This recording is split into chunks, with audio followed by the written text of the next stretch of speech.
I am Jeff Luther, and the host of your new favorite podcast, the Inspector Alliance. This is where we'll peel back the curtain and get behind successful service industry businesses to see just what makes them tick. We're going to focus around the home inspection business. That's what I've built. I've owned it for a little over 20 years now. But we'll also include other service businesses that might parallel ours so we can learn more. And the more we know, the better off we are, right?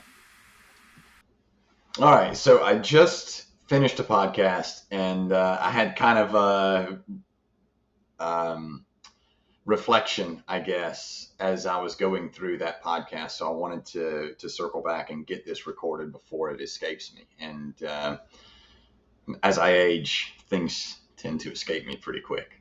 But this is about setting goals. It's one of the things when I do phone interviews, and I love to do phone interviews. I think that's been in one of our previous podcasts.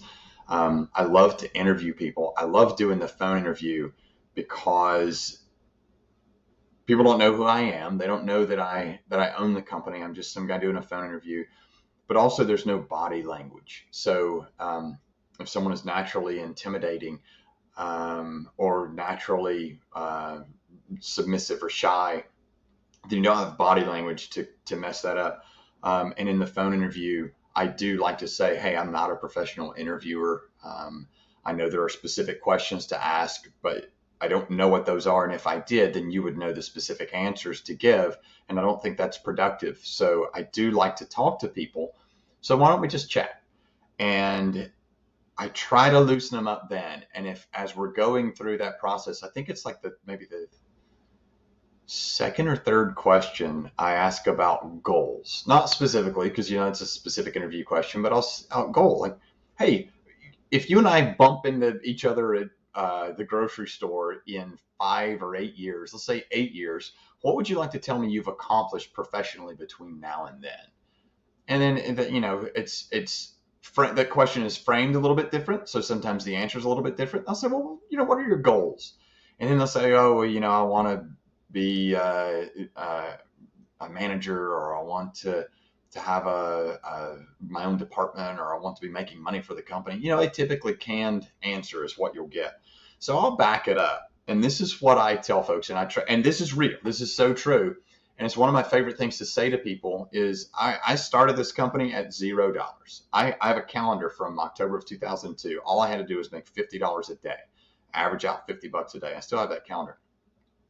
And I didn't intend to grow a business, but as the business developed, I continued to develop, and I had to figure out how to leverage my time to continue to grow the business. So I've done every job in this company minus one or two that just simply didn't exist when I was in the field, so to speak. I never thought I would have someone training our inspectors. Never thought I'd have a trainer. I remember our current director of marketing, when I interviewed her, we almost got into an argument over who was going to teach our CE classes, because I love teaching the classes so much. Once you see me do it, you're not going to want to do it again, or something to that effect. And oh my gosh, she's awesome. So I tell folks that we have a director of operations. Like, I tell people these things, and the reality is they do a much better job than I do. So I'm kind of getting kicked out of these jobs over time, or pushed out would be more appropriate. Not kicked out, but a slow push to make room for the people that do them better. And now I need to find relevance, right? I need to find relevance in the company. So what I like to do is when I talk to folks, and if I want to hire someone, I have to commit to making them better when they leave the organization than when they showed up. Because ultimately you want, someone to leave. I mean, if it's retirement and they stay forever, then man, that would be great.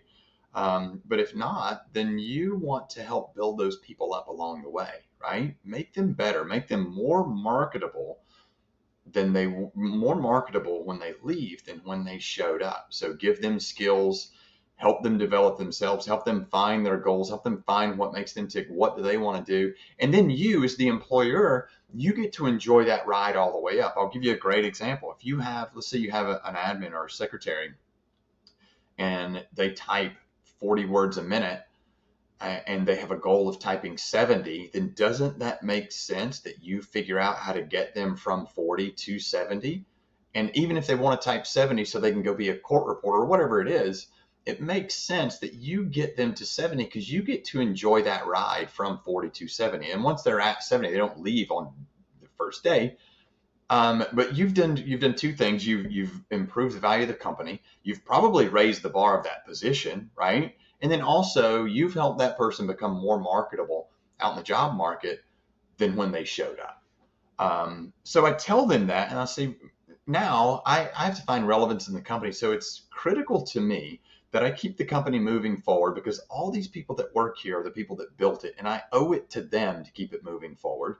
And then also, I need to make sure that the goals of the people that come on board align with the goals of the company.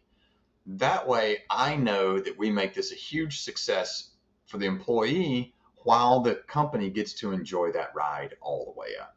So that is something that about goal setting that I probably missed when I was talking about the interview process, but getting people to open up and making it real to them, what the goals are, and the why.